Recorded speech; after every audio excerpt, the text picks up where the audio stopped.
Hello everyone, my name is Wendy Humphrey and I work with Abilities Manitoba. Welcome here and thanks for joining me in this e-learning video where we will discuss supporting people to be heard and engaged. We call this video A Seat at the Table.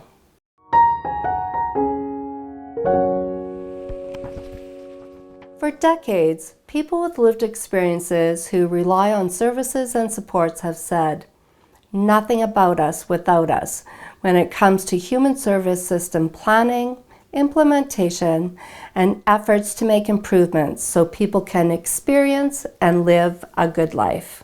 Perhaps you've heard it said before, "Nothing about us without us," but has it resonated with you and impacted the way you support and engage people?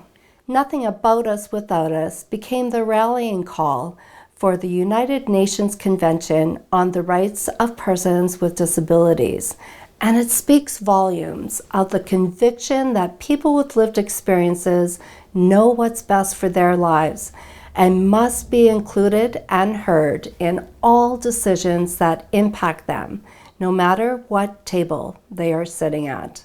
This could be at the dining room table when deciding what to eat, who to invite, and what topics of conversation to engage in.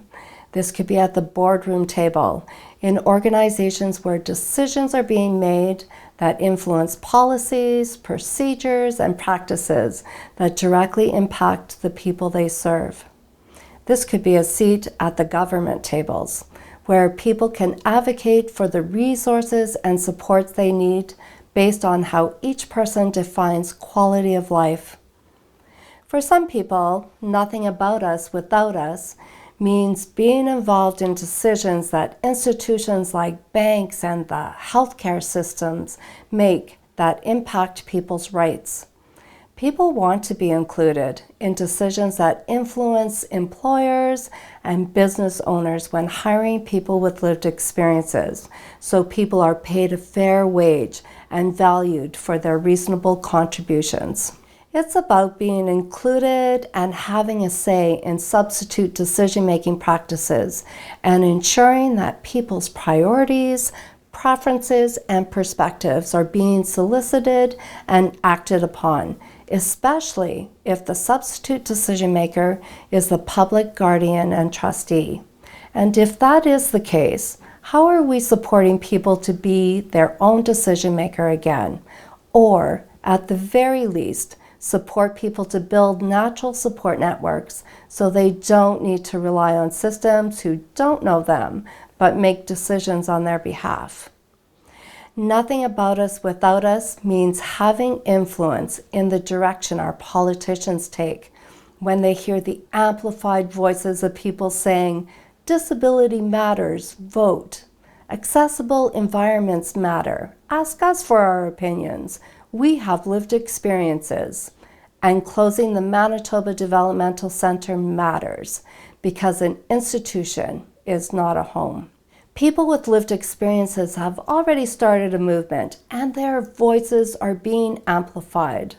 People First groups and self-advocates of Manitoba and Canada are in the courtrooms and before the Senate and overflowing the atrium in the legislature building, adding their voice to the conversations about disability rights, ethics, and validation. People are making history so other parts of history do not get repeated and that outcomes result in equity, inclusion, and the value of all people. People with lived experiences are exercising their rights and holding people accountable. And it's time for us to rise to the occasion in our organizations and empower people with an invitation to be in the room, fully included and engaged, not only at the dinner table, but at the boardroom tables too, and at every table in between, where decisions about people with lived experiences of disability are being made. History shows that people have been excluded from these tables, and it's time the tables were turned so people are front and centered and involved in conversations that matter to them. Let's never forget who the table belongs to. So what can we do to ensure that everything about people is done with people? No matter your title or role, we all have a responsibility in supporting people to be heard and engaged in decisions both big and small. It all starts with the ask. How do we know what's important to a person without first asking?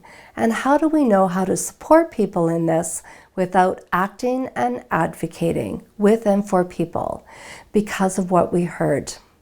They are the voice and we are the megaphone in our actions and advocacy. So if we are going to ask, then we must act.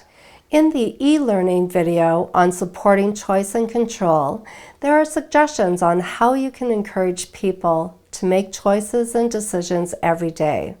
The more times people make choices and decisions, the more they develop muscle memory and are better prepared, equipped, and confident to make bigger decisions in the future. Always take a person-centered approach. Encourage and empower people to think and dream big. Help people to develop skills and make valued contributions. Support people to be advocates and have a voice. Never engage in talking about them without them. If you support people who are members of working groups, committees, and board executives, find out how you can help them to be successful. Perhaps they need support in knowing what to expect, what to wear, showing up on time, practicing their parts, and developing that muscle memory. It takes leadership in the organizations to support people to have a seat at the board tables in your organizations. It's critical that people not only have a seat, but are active members with meaningful involvement at the board level tables, including organizational working groups and committees. The National Center on Advancing Person-Centered Practices and Systems recently developed a best practice guide to assist organizations in effectively engaging people who receive services in work groups, public policy, and decision-making processes. The guide details 5 strategies to help agencies directly involve people in work groups and teams engaged in system planning and improvement. Check it out if you are interested in engaging people at these tables. The benefits are so worth it. I would like to conclude this e-learning video with a quote from Joe Gersten. He said, "If you don't intentionally and deliberately include, you will unintentionally exclude." Such a powerful message. We can all adopt the mantra, "Nothing about us without us." May it be your guide as you go forth, listening, engaging, and advocating with and for people to have a better life. Thank you for your time.